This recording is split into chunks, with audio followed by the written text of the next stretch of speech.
Good morning, everyone. Welcome to Higher Moment Mastermind. I'm Shira Litzar. Happy to be your host, joined by Vern Schellinger, my co-host, fellow career coach, and we are happy to answer any job search questions. So who wants to kick us off? Oh, by the way, Diana had Baradaga. I always forget how to pronounce her last name. Anyway, she wrote me this morning saying she will be on the call. And when she comes on the call, she'll need to ask her question quickly because she's going to have to jump off for another meeting. So we'll just going to be sensitive to whenever she joins us. Okay. All right, and Jerry, you've got to leave too. All right. So who has got a question to kick us off?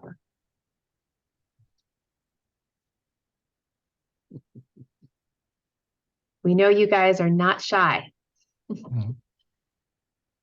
Hi, you always have a question. Or a comment. Or a comment.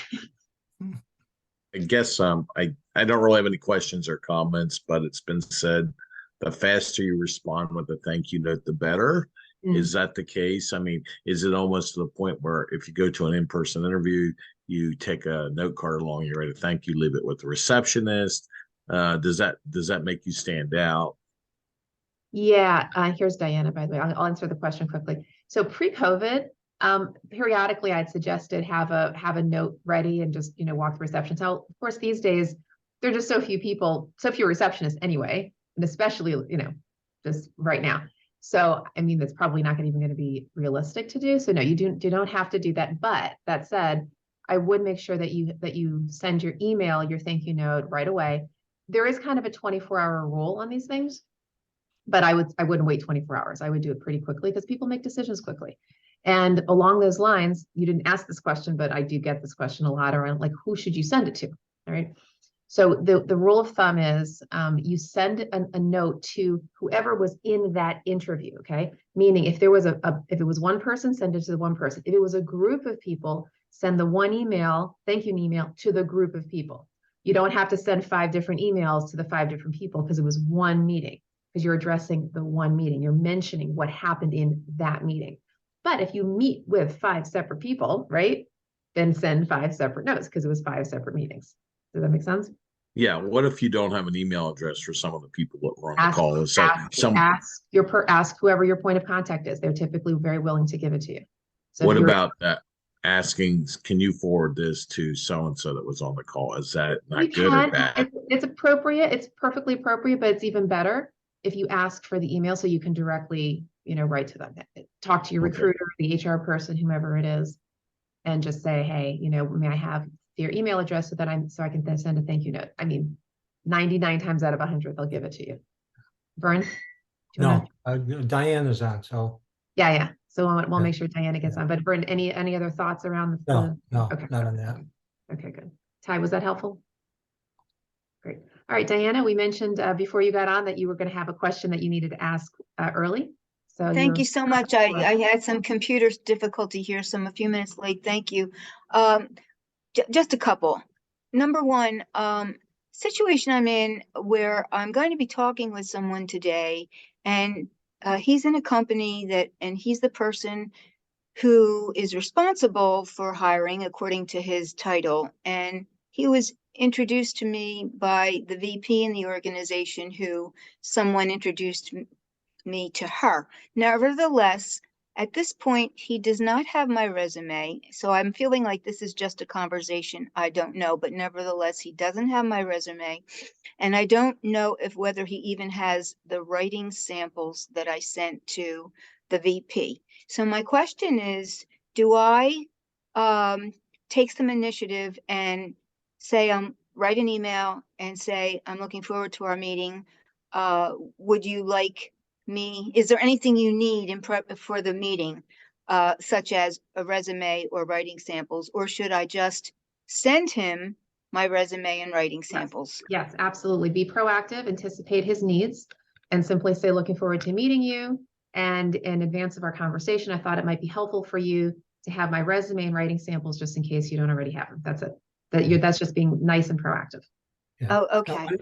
Yeah, recognize that if the meeting's later today, he may not look at your resume or your writing samples between now and then. But at least he'll have it, and he might look at it. It's still the right thing to do. So, that's right. That's right. Yeah. He might look at it 60 seconds before the meeting. I mean, that's fine too, whatever, but at least he has it, and And in fact, it's very courteous of you to do that and anticipatory, right? To say, basically you're saying I was thoughtful enough to realize you might need this because maybe somebody didn't send it to him, and 60 seconds before the meeting, he's like, wait a second, I don't have her resume. Like, right. So you're already anticipating it. And that's a very kind, courteous thing to do. This is strange because no one has my resume. So it's like, this is just very, no one has my resume. My resume was not asked for. So this may just be a conversation, and okay, that's fine. But this way I will just take that step. As you said, it makes sense to do that. Yeah. So actually, I'm sorry, Vern, go on. I was just going to say, so this may just be more of a conversation. And again, he's going to hopefully learn, you're going to get an opportunity to teach him a little bit about yourself and your skills. And is there an actual open position that you're aware of there that you've applied? There is Okay, something there. Okay.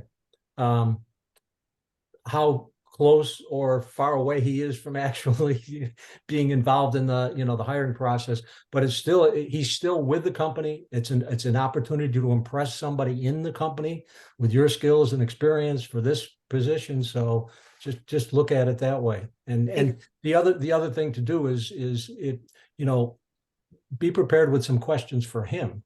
To show that you're kind of you'd like to learn about the company, and you'd like to learn about what are the key goals. And if he says something and it rings a bell for you, you can say, well, that's interesting. If you get a chance to read this reading sample, this is exactly something I did, 2 years ago or whatever. Make That's perfect. Perfect comment. Thank you. I wasn't thinking along those lines. Yeah. And just to jump off of that, thank you for that, Vern. Prepare as much as you can for pretend this is a real interview. Right. So the more you can learn about the organization, the more you can learn about the fact this job, there is an actual job description somewhere. There is. Yeah. There's something prepare for it as if it were a traditional interview. Read that thing top to bottom, side to side, every single word, right? Analyze it, really think it through, your qualifications, your interest, strategic questions about where the company is, strategic questions about where the department's going. What are the goals of this department? What are the goals of this role? Like really, really prepare as if it's a real thing, because you never know, what he's gonna ask you. And so you've got to be prepared, like, I'm owning this, and you be a strategic thinker. Yeah, don't treat it. Yeah. Thank you. I have been at it, but this helps me with a few other expansion of some ideas here. Okay, that's great.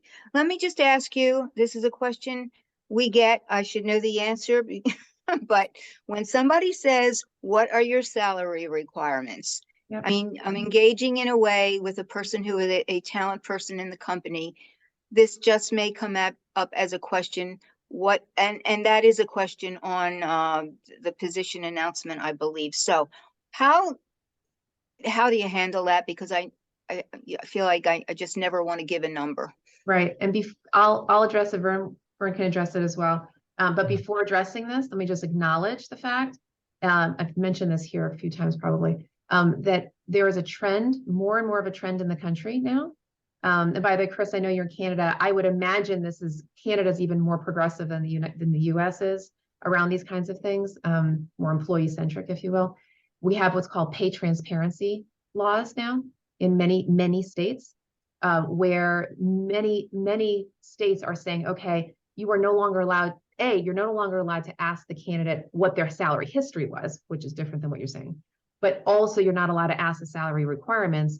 You have to simply post the number or a range. Okay. Now, not every state in the union is under this law. Okay. So I don't know where, you are, but the trend, even for employers who are not bound by that state law, the trend is to be progressive. Okay. And to not do this. So what I want to say to you is, Daniela, as time goes by, you will see more and more companies posting salary and not even asking you what your requirements are. Okay, but it's not everywhere yet. So you're clearly the employer that you're dealing with doesn't know about this yet, is still going under an old presumption. So it's okay. I just want you to know that's going to be changing. But for the moment, when you have this situation, it's a very common question, and it's not an easy answer. Okay, so one of the things you need to do is you need to understand the market for this kind of role.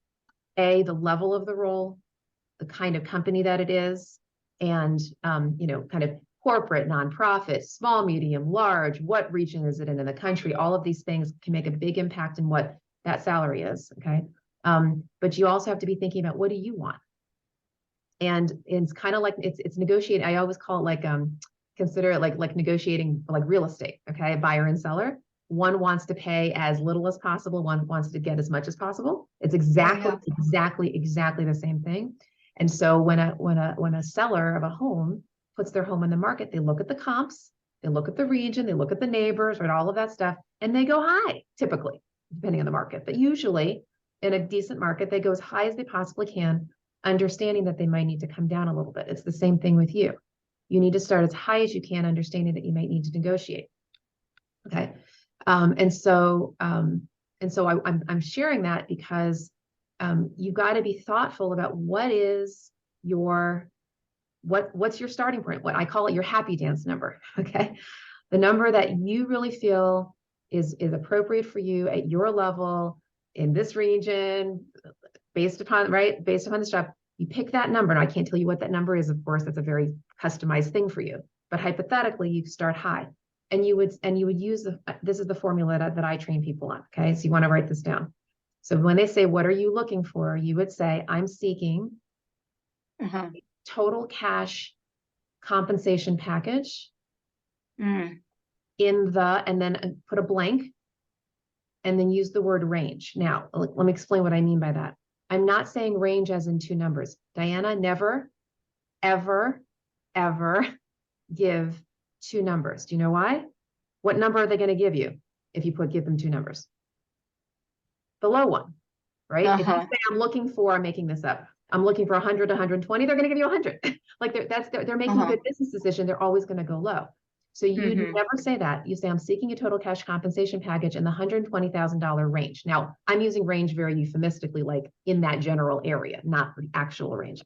Around in the range of, right, 120. If 120 is your happy dance number, you can, then what'll happen is if 120 is not in their range, if they can only do 100, then they'll say to you, well, actually, Diana, thank you for that, but at the top of our range is actually 100. Do you have any flexibility? And if you do, you'd say, well, yes, I do, but I'm looking for a total cash compensation package. So can we talk about benefits? That's when you bring up benefits to pre-negotiate your potential offer. Okay. So you would say, I'm looking for a total cash comp package around 120 or 120 range. They say, we can't do that. We can only do 100. Do you have any flexibility? Then you say, well, I might, but can we talk about the benefits to look at the whole package? Does that make sense? But always start high. Well, yeah, I do hear you. In my situation, I'm not even certain I'm a contender, so I'm not comfortable pressing forward with any type of any number, actually, because of the situation. It's this may just be a conversation, although in the midst of the conversation, it seems that it might be very likely that he would say, what are your requirements? Right. And I may not be called back. Who knows? Well, but again, if they bring it up, that means that they're interested in you. They're actually considering you as a serious candidate. Then you will want to have a number. Don't deflect the question. Have a number prepared. If the question's asked of you, then you want to address it. No, don't bring it up. But if they bring it up first, you need to be prepared. Yeah. Okay. Yeah. Okay. And if they don't ask it, don't think you're not being considered. I mean, just because they don't bring it up doesn't mean, this is maybe not the person to bring it up, or this person's not got the authority to bring it up or whatever. So again, to what Shira and I said earlier, just look at this as an interview and do your absolute best to convince them that they really ought to want to hire you. Right. And then you always have the choice to say yes or no. Right. Right. When I'm asked, not to belabor this, but I know in other situations when I'm asked, because it varies with strategic communications. I mean, we could go from 65,000 to 101. I mean, there's just a broad range out there, and the salaries have come down, by the way, it seems to me. But nevertheless, I do deflect it, because when I'm talking with, let's say, a recruiter, it seems to me they know what their number is. So I usually say something, well, what's the sense of what the value of the job is? Or I will try to get the number from them. it may not be the highest number, but I usually try to start with them with a number because I may be out of the ballpark. That's just been my experience with this. So that's why I said it's just not part of my comfort level even dealing with it. But nevertheless, it would be a good thing if I had to, correct? if I had to deal with it. Absolutely. Well, listen, thank you so much for taking me on at this time, and Sure. I greatly appreciate it. I'm going to need to get on to a few other things, in much having to do with the preparation for this next step here. So thank you so much, and see you next week, I hope, and everybody have a wonderful weekend. Thanks. Yeah, Bless you, good Diana. luck, and let us know next week how it went. I will definitely. Thank Good you. to see you. Bye-bye now. Bye-bye. All right, Santusi, I hope I'm pronouncing that correctly. You've been waiting patiently. Do you want to ask your question? Yes, thank you. My background's crazy now, so I'm not going to turn my camera on. I'm sorry. No worries. Going back on her conversation about salary, when is it the appropriate time in the interview process to actually ask like that question? Is it okay after the first ones when they ask, do you have any follow-up questions? Because what I don't want to do is waste people's time. Like we do 3 interviews and then you get to the end and like it just doesn't align on both. You are, yeah, go on. Mhm. Keep going. Yeah, that's the question. I just Okay. don't want to waste anybody's time. I know what I am. Absolutely. It's really funny, right? Because I would say pre-COVID, okay, it was, or I didn't say pre-COVID, pre the pay transparency laws that I was talking about a little bit ago, it was kind of not really couth to talk about salary and benefits or for the candidate to bring that up. These days, it's a much more level playing field, okay? So I actually am going to go out on a limb and say that you should bring it up for exactly the reason that you just mentioned. And it's frankly the reason why some employers bring it up early. In fact, I'm a recruiter and a career coach. And as a recruiter, I bring it up. Well, at least, well, I should say, I normally post the salary, but I'll say, are you comfortable with this, right? Just to make sure that we're, like you said, not wasting anybody's time. So yes, what I would do is at the end of the very, very end of the first interview, after you've asked other kinds of questions, say, look, I'm really interested in this role. I hope you feel the same. I really want to make sure that I'm making good use of your time. So Santusi, what I would recommend, instead of saying something like, what kind of salary are you offering or anything like that, what you would do is you'd actually, if you're comfortable with this, and you don't have to do it this way, I'm giving you one option. You can do it the other way. What you can do is you can actually share with them what you're looking for. So I don't know where you live, but here in the Washington, D.C. area, we used to have this commercial. It was a men's clothing store called Sims. And the tagline was, an educated consumer is our best customer. So what you would be doing is you would be educating them. So you could, again, it's a choice. If you want to do it this way, it's fine. You could say, Ms. Employer, so delighted to have had this conversation with you. Really want to make sure that you have enough information about my candidacy to make a good decision. So if it's okay, I'd like to share with you what my compensation requirements are. Would that be okay? Of course, they're going to say yes. In which case you then go into that little speech I just gave. Well, I'm seeking a total cash compensation package around whatever.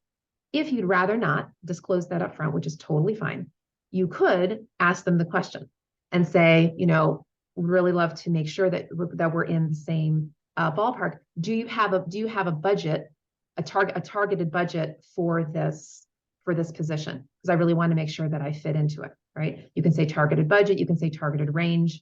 Is a certain salary that you're trying to meet?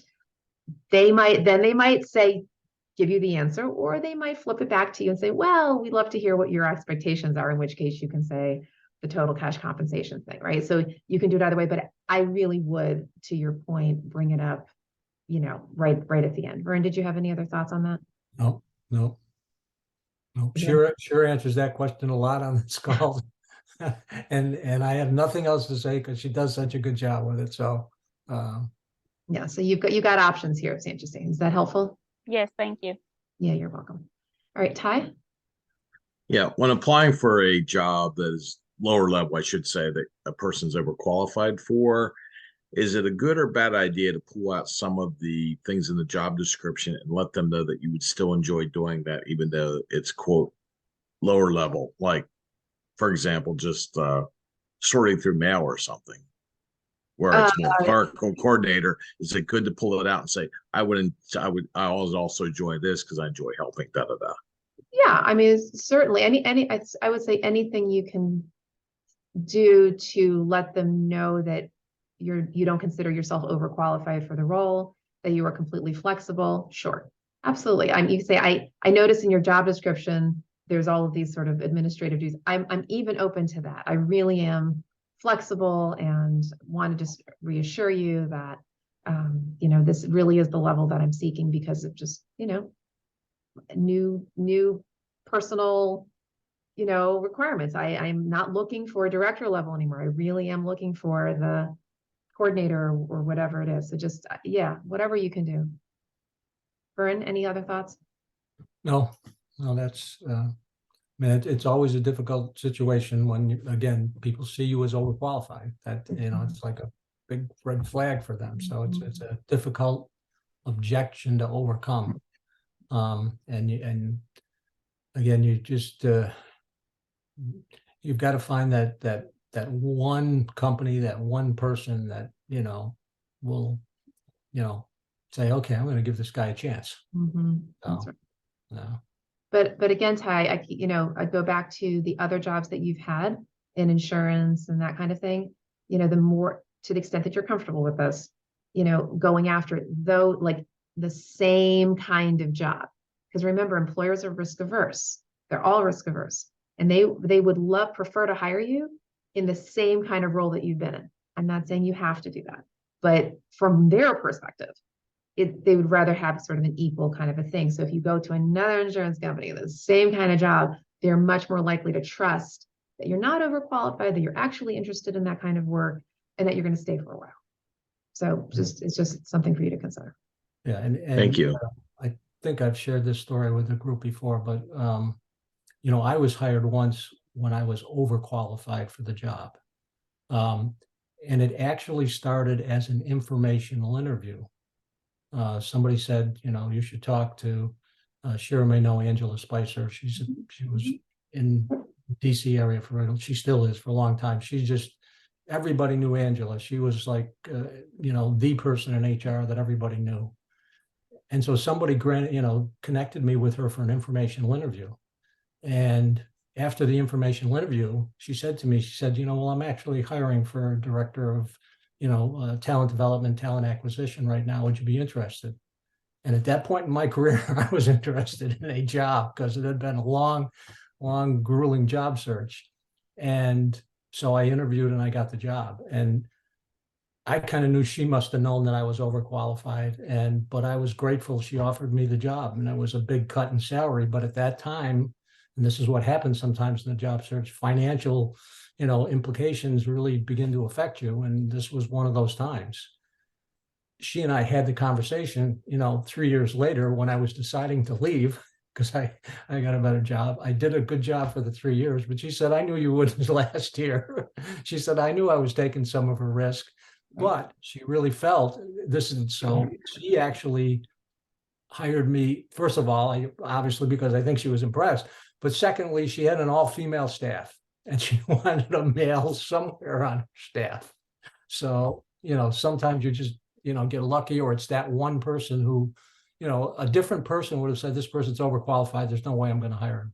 So Vern, to your point, something for everybody to consider, and I'm also thinking about Diana's the preamble to her question. There is this phrase that I love, and it says, you need to show up before your resume. Okay. And that's the whole networking thing. So Vern showed up before his resume. Diana showed up before her resume. Vern knew Angela, right? Actually, Angela, I didn't. It was just an introduction. It was okay, just an introduction. So somebody knew you, somebody knew Angela, somebody knew you, and put the two together. Point is, it wasn't about your resume. Right. It was a relationship, right? And Yeah. Angela's like, okay, presumably, I trust my friend Susie, who knows Vern, so I should trust Vern, and let me connect. And so she was willing to consider him for, let's just call it a non-traditional kind of a role. Okay. That happens a lot, because it's about relationship. Employers like to hire good people. And oftentimes they believe that if a trusted person in their network refers another person, that person is also trusted. Birds of a feather, right? Friend of my friend is my friend, that kind of thing. And so to the extent that you continue to network and find people who know you, like you, and trust you, those are the kinds of people who are very likely to be able to refer you to things that are maybe non-traditional, so that you can be considered. Whereas if you just show up with your resume, you're sight unseen. You're just a piece of paper, and they're vetting you on that piece of paper, as opposed to based on the strength of a relationship. That's why networking is so important. Yeah. And think about the opposite from a networking standpoint in terms of relationships.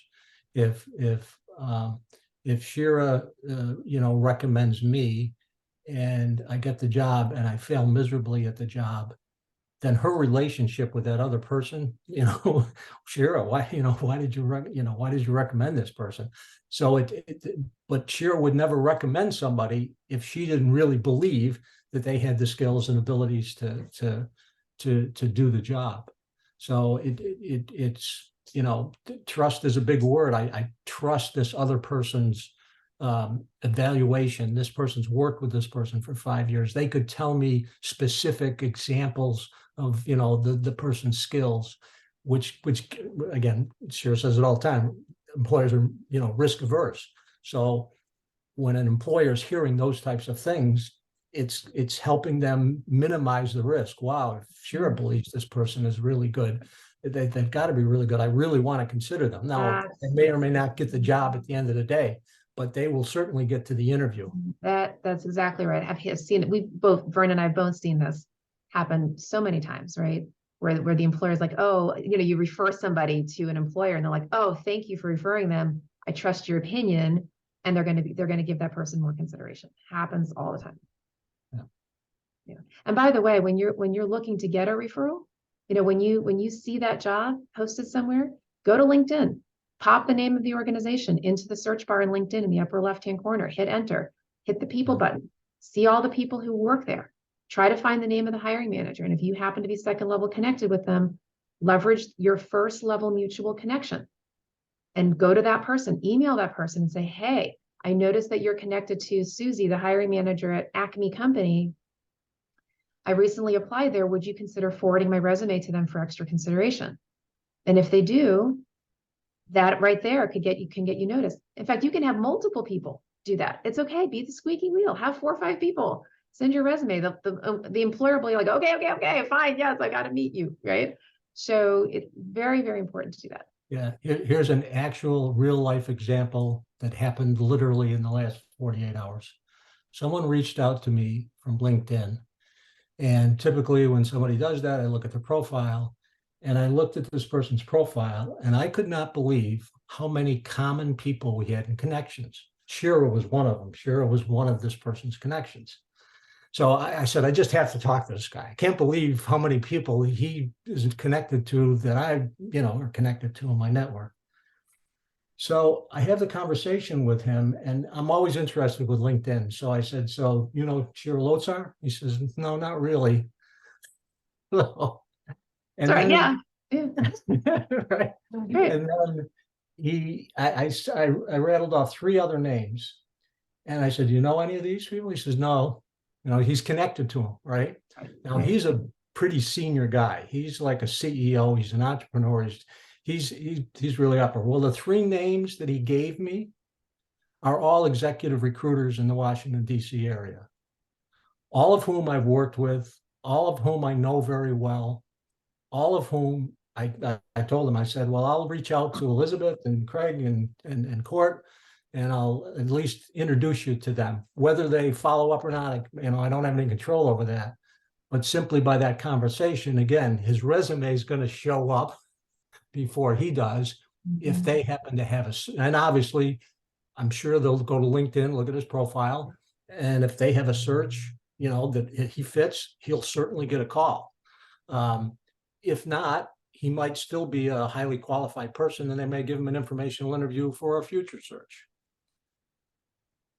So. Network, network, network. We're always emphasizing that. Yeah. Thanks, Vern. Dave? Yeah.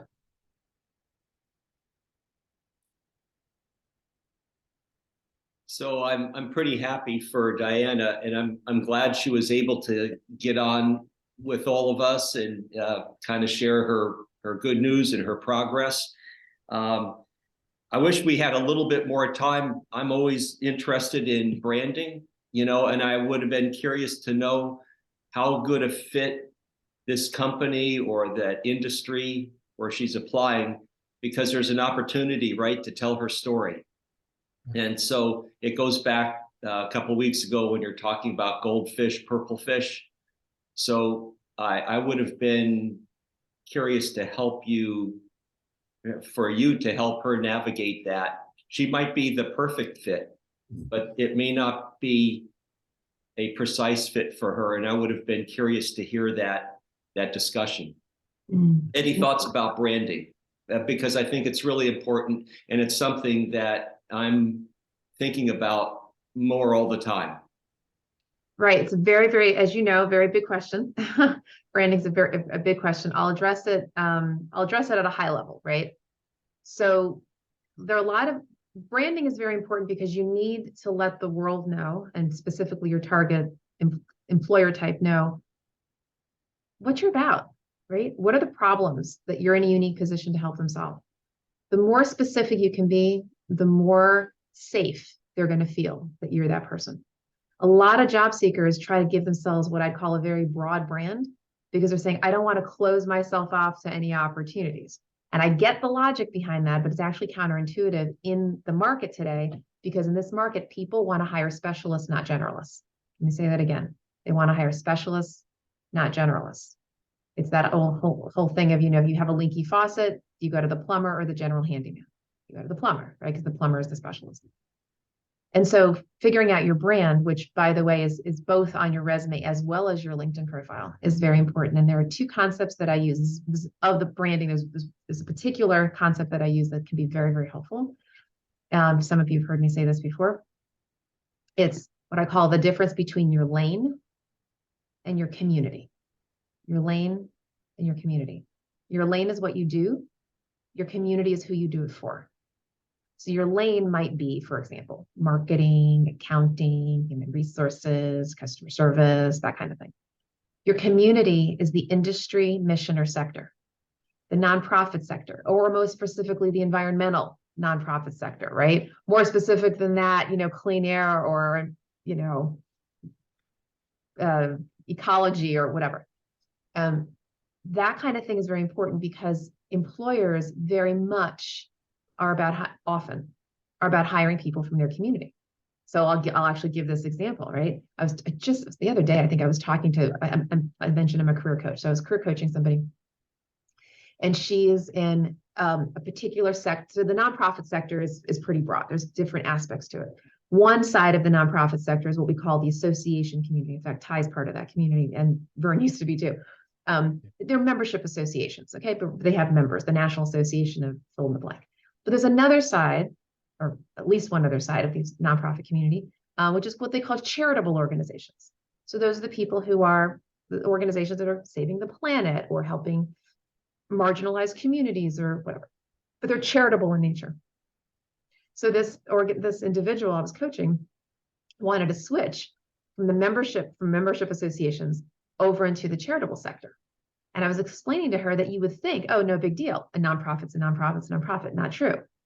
Because every nonprofit, just like every other organization, likes to hire people from a similar part of their community. So even within the charitable sector, they like to hire specific. So I was saying that the World Wildlife Fund, for example, would ideally, I'm making this up, but as if to say, they would love to hire somebody from the Defenders of Wildlife, not necessarily somebody from the Ocean Conservancy. And you think, well, what? Well, because of their issues. Wildlife is a particular issue set, very different than oceans. Well, not that there aren't wildlife in oceans, but you know what I mean? It's different. Or hiring somebody from PETA, or I don't know, whatever. they would want to hire somebody probably, who understands their particular issue set. This is one of the ways that employers manage their risk, hiring similar industry, similar sector. I'm not saying it's impossible to shift sectors. People do it all the time, but it does take a lot of intention, and it certainly takes a level of branding. So especially if you are trying to shift careers, your LinkedIn profile needs to say that. Okay. I had it happen once where I was coaching somebody who literally wanted to make, the biggest 180-degree shift in his branding. He's a guy who was a mortgage banker, and he didn't know actually what he wanted to do, but in the course of coaching, he figured out he wanted to do something called regenerative medicine. And I'm like, what in the world is that? Regenerative what? Well, it turns out it's stem cell therapy that you use to heal orthopedic injuries. And so how in the world do you turn a mortgage banker to regenerative medicine? What? And he was over 50, so it's not like he was going to go and become a physician or whatever. What we figured out is that he wanted to shift communities, but we were able to keep his lane intact. His lane isn't mortgage banking. His lane was actually sales. In mortgage banking, you're selling. So what we did was we wrote a LinkedIn profile that spoke to that shift. And so it was a whole thing around, regenerative medicine, why, what's going on in that world, why he's interested in helping in that world. But so you know what we were going to do and what we actually did to keep his lane intact? We said, okay, how about he goes to regenerative medicine medical practices and sell on their behalf? In other words, recruit patients. No one had ever done this before, but go out there into the community, use his sales skills to get patients to come to these medical offices. Road not ever traveled. We created this beautiful LinkedIn profile that talked about why he wants to do this, talked about his sales skills, all of this. We came up with a plan. He went on his own dime to a regenerative medicine medical conference. He actually already knew a regenerative medicine medical practice, networked with them, came up with a sales strategy. He got the job. Now, eventually he did not stay in. He didn't stay in the job very long for reasons that have nothing to do with the fact that he wanted to get in there, because it turns out it just wasn't the right fit for him. He didn't know that at the time, but he got the job because we were very intentional, very thoughtful, and he was able to make the shift. So it can be done, but to David's point, there's branding involved, and that's just one of the ways. Safe to see? This may not be possible, but I'm going to ask. You probably have to get permission, but that guy, I would love to see his profile because I do have his permission actually. In fact, okay. I use it in training. So Okay. I do training. I'm going to bring it up right now. And yeah, I literally do have permission from him. So I'm going to pull this up right now. It never hurts to ask, right? Yep. Yeah. Yeah. Absolutely. It very much is possible. His name is Steve Powerillis. Okay, so we changed his headline: Regenerative Medicine Brand Ambassador promoting alternative therapies that help orthopedic injuries heal faster. So this is what I wrote for him. So I just so you know, I do write LinkedIn profiles. So this is an example of that. Now, this is actually, just so you know, if you're writing your own LinkedIn profile, I'm not a big believer in lots of paragraphs. In this case, I made an exception because we actually had to tell a story. Okay.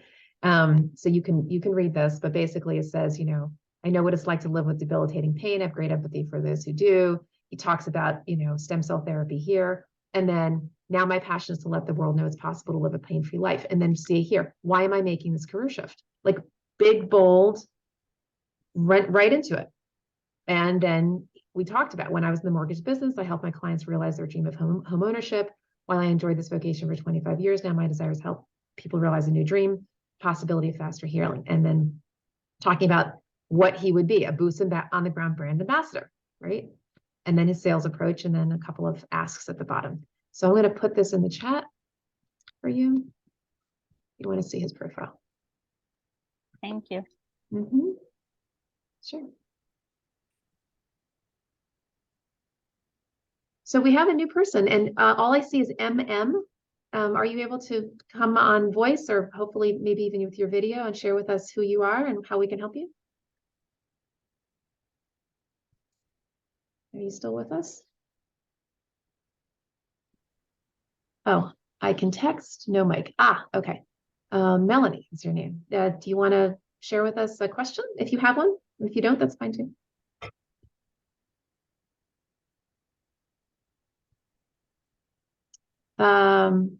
I think I just want work rather than a job. I'm not quite sure what that means. Could you explain that a little bit?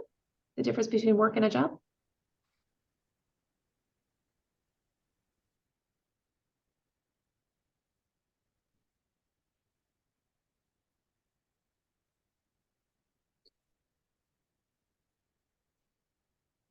Used to working independently. Gosh, I wish we were able to hear the whole story here. Would love to give you a thoughtful answer. I'm not sure if you were able to share any more. Okay, perfect. You'll contact me after the meeting. No worries. I'll put my email address here for you.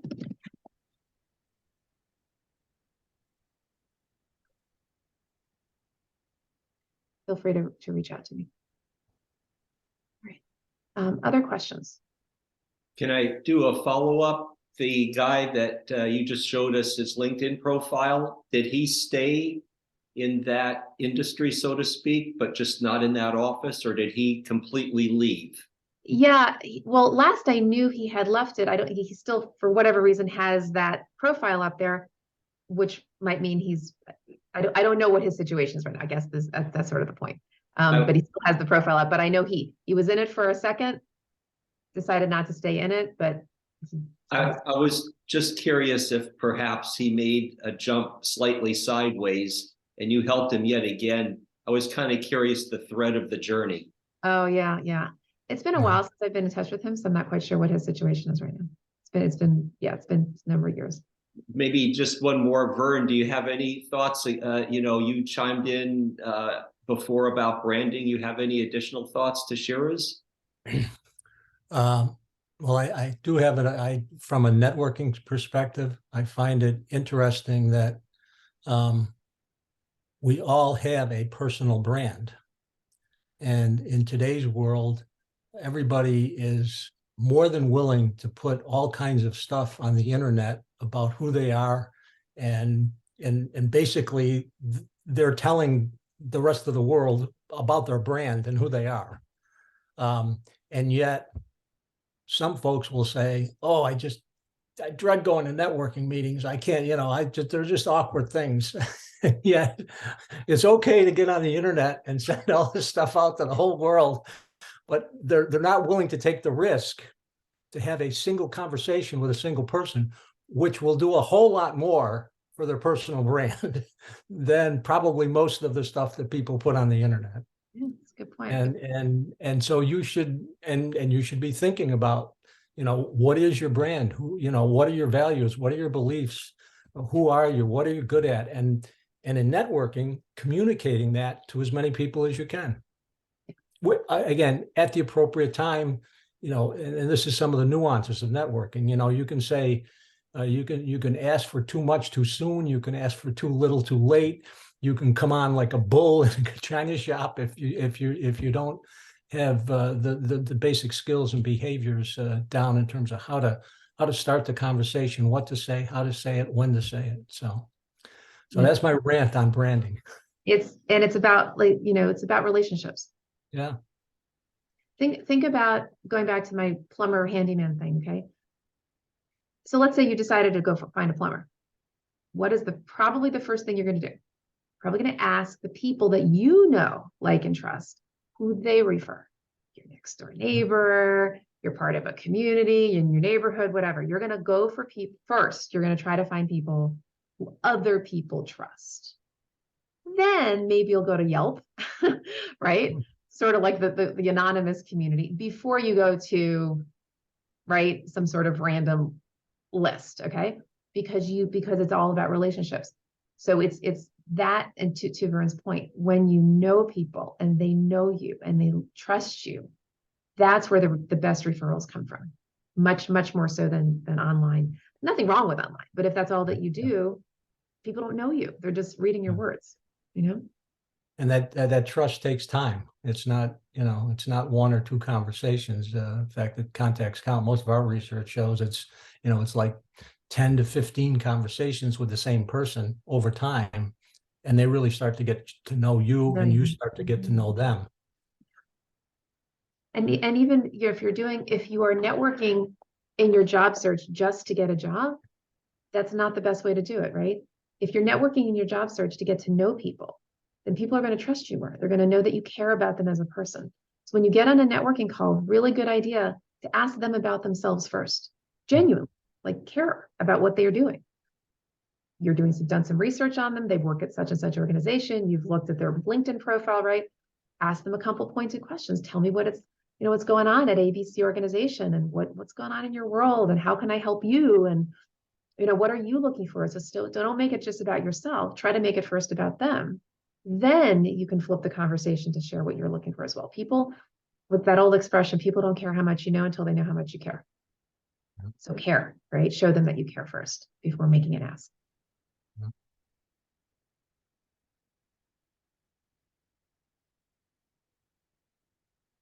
All right, other questions?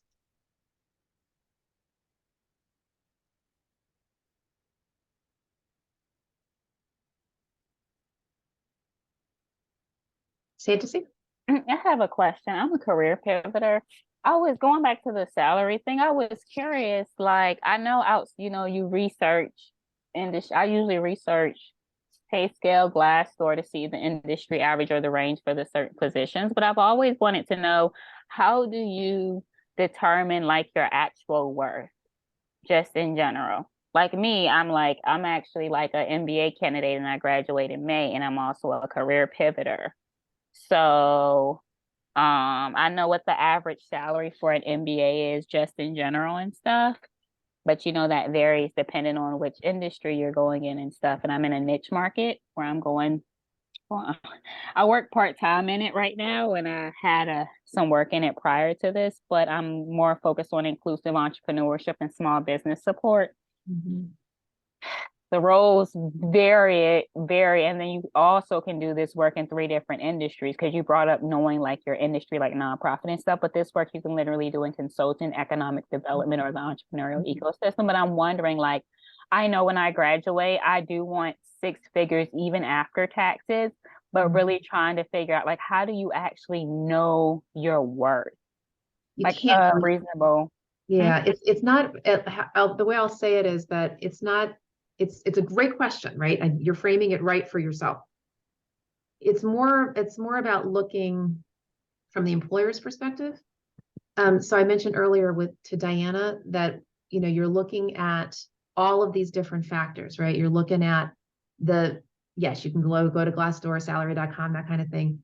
But you got to look at the industry. You got to look at the region that the company's in, meaning it's not there's a general, right, range, right, you're gonna fall into, but everything's very unique and specific. And that's why this is always such a difficult conversation to have around salary, because every organization treats it a little differently.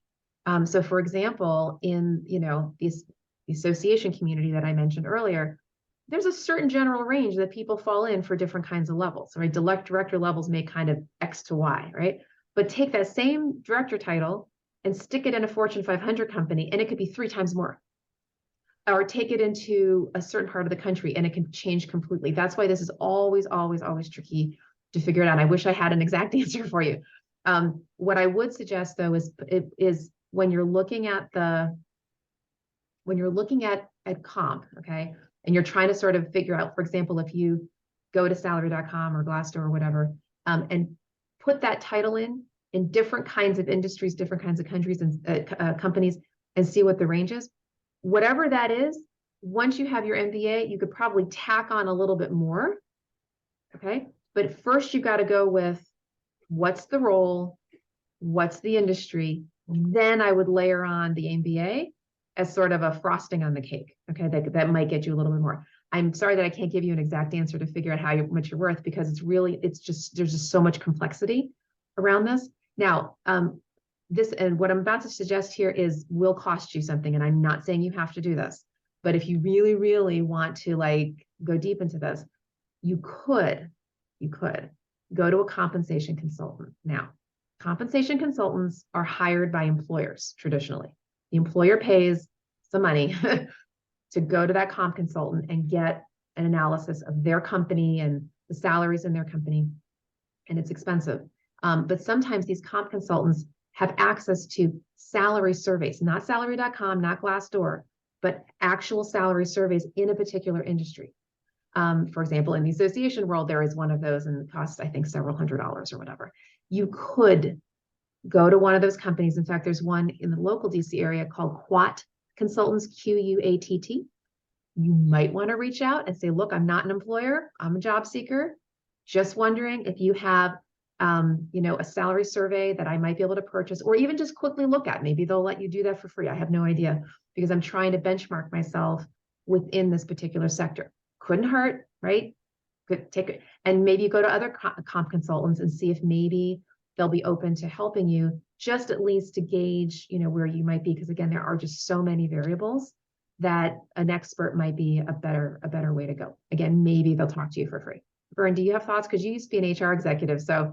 Yeah, in fact, when I was at the American Bankers Association, we used Quat. They're a very reputable firm. They've been around a long time. They really have they really know compensation really well. So, but they're not the only one. I'm sure if you do a Google search, you'll find, probably 10 or 15 in the Metro DC area. Or even just around the country. Just type in compensation consultant, and see who again, you never know. Maybe they'll give you some free advice. Yeah. Is that helpful, Santusi? Yes, thank you. Sure. All right, other questions?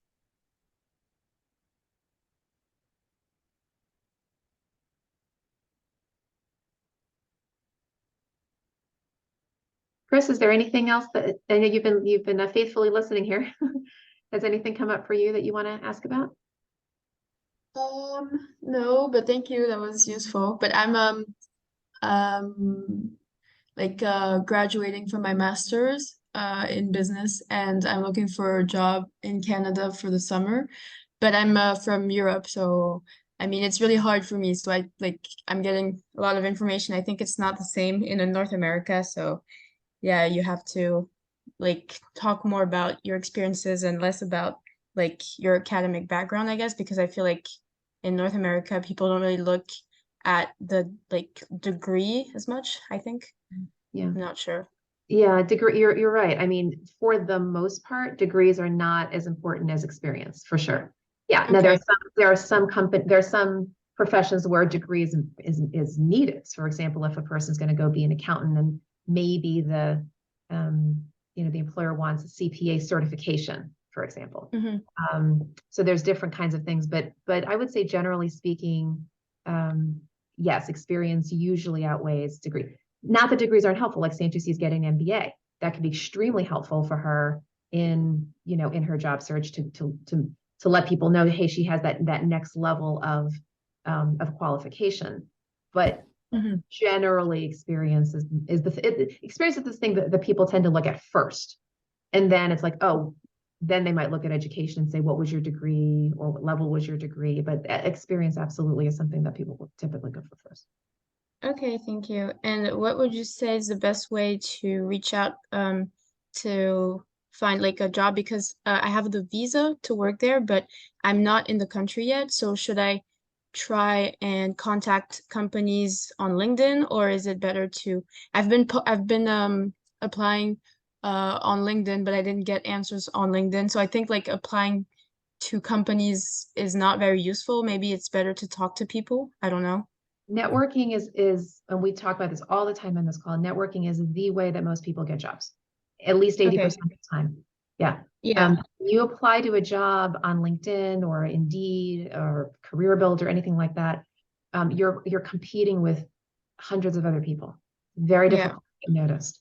But when you network with people who are in that industry or in that profession, people are much more likely to refer you to the right person, and then it's a lot easier to get noticed, because that's the whole point of the job search. You got to get noticed by somebody.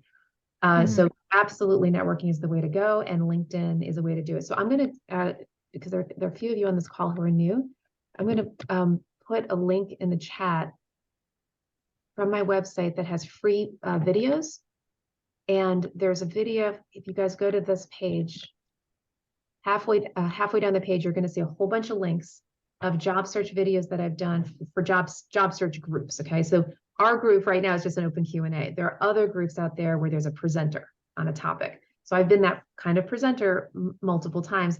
And if you look halfway down the page, there's a link that says using LinkedIn like a pro.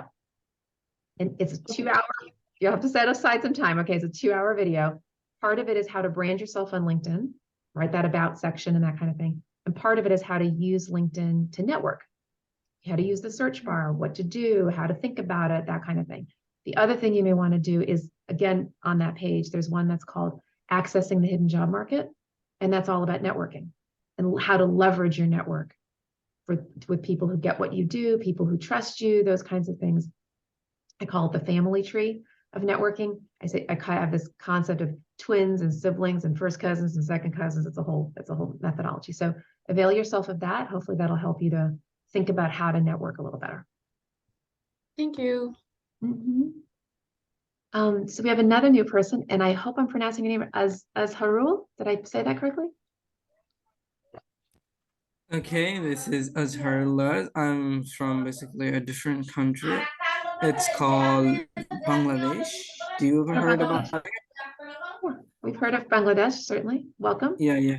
So do you heard about that?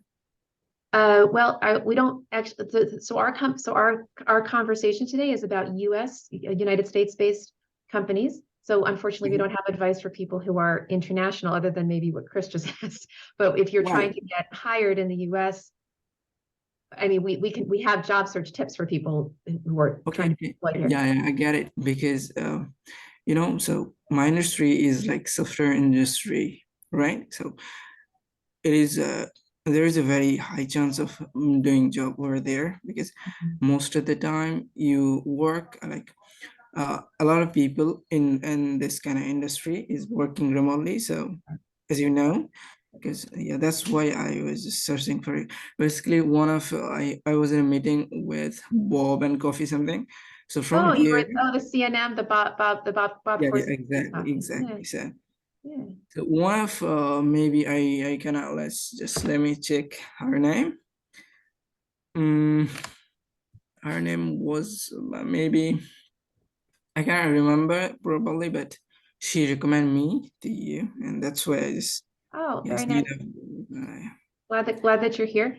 Yeah, you're welcome to learn any tips that you can. I mean, we don't actually, myself and Vern don't actually specialize in the sort of what we call technology offshoring. That's kind of what you would be part of, right? Where a US company offshores or outsources their tech world to another country. It's not our expertise. But if there's other tips that you can learn from us, you're welcome to join us and ask whatever questions you like. So she told me that you have over 30K of connections, so I can perhaps get some suggestion about you, like how to reach out to the people, and like kind of how to approach basically to the recruiter. Basically, I have kind of over 2,000 connection, and most of the case I really didn't know how to reach out the people, and most of them are recruiters as well. So it's being a junior, so I have a couple of years experience, not much, but I have already experience. But being a junior, so it is when it comes to remote work, so people is being kind of very much choosy, right? Because you have a lot of opportunities to choose from. So when you're hurrying remotely, so the job market is kind of like worldwide. So you kind of pick best and best. So yeah. Well, if you go to that link that I put where I put the videos, and go to the link on that page where it says using LinkedIn like a pro, I talk about how to network in LinkedIn. Okay.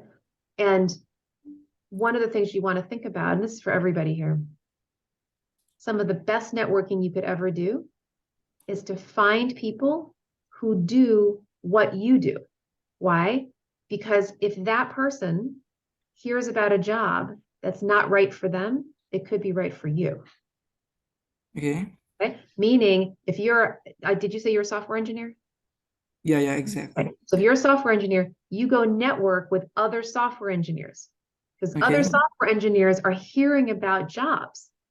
It may not Okay. be the right job for them, but if they know you, they can recommend you. Does that Right. make So sense? yeah, Mhm. so I just want to know like what could be the approach, like what could be the taglines of like should I use to approach them, right? So The- what I'm saying, the- like, yeah, yeah, yeah, Fern? Yeah, let me jump in. I wouldn't, rather than think what would be the tagline to grab somebody's attention out yeah, of those exactly. 2,000 connections, Yeah, who are the 10 or 15 or 20 that you know really well and you could reach out to without it? You don't have to worry about tagline. You send an email and say, hey, I'd like to talk to you a little bit and catch up. And then again, talk to them about, you know, what you're looking for and what you're doing. First of all, catch up with them. How are they? What are they doing? Ask them a bunch of questions so you get, you know, you're catching up with them, and then tell them what you're looking for.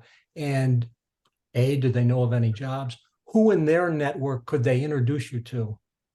okay, Because then you're not blindly reaching out to somebody who knows you, respects you, is introducing you to somebody that they know. And that's just an easier first conversation with someone you don't know because you've been introduced. If you just start at random and start reaching out to your 2,000 people, you know, I mean, you probably are not your result. You know, if you measure that, you're not going to get a very high score. So so Yeah. It's about I really, have some of them. Okay, so in most cases, like some of them is like telling that they're hiring for kind of currently US based or like Canada based or that kind of stuff. So yeah, I mean I do approach some of them, but the result is kind of like this. Yeah. again, and the people who, it's the best kind of person to reach out to fits two categories. They do Okay. what you do and they trust you already. You already have a relationship. So if they already Okay. know you and they do what you do or do something similar, they're a really good referral source because they want to help you and they're capable of helping Okay. you. Okay. That sounds good. Thank you. You're welcome. welcome. Glad to have you. Okay. All right. Any other questions before we wrap up? Okay. So you just talk about a little bit earlier like, the hidden job market. So will it be in this website? So I cannot see, like I have I can see some click on the titles. So are those the video links? They're all of those all those links. It's gray, but if you click on it, it's a video. Okay. Good. Yeah. Thank you. You're welcome. You're welcome. All right, we'll go ahead and wrap up now. And so for those of you who want to stay on the call, I ask for a prayer call. I'll pray with everybody on the call if you'd like to stay on. Otherwise, you're welcome to join us for next week. Okay, so we'll go ahead and Right. wrap So up the call. what did you say? So if you'd like to stay on, so we're wrapping up the call right now. But Okay. right now I'm going to end the call, but I'm going to stay on for if you'd like to join me for a prayer call, for me to pray for you, if you'd like. Okay. Okay, so I'm going to end the call.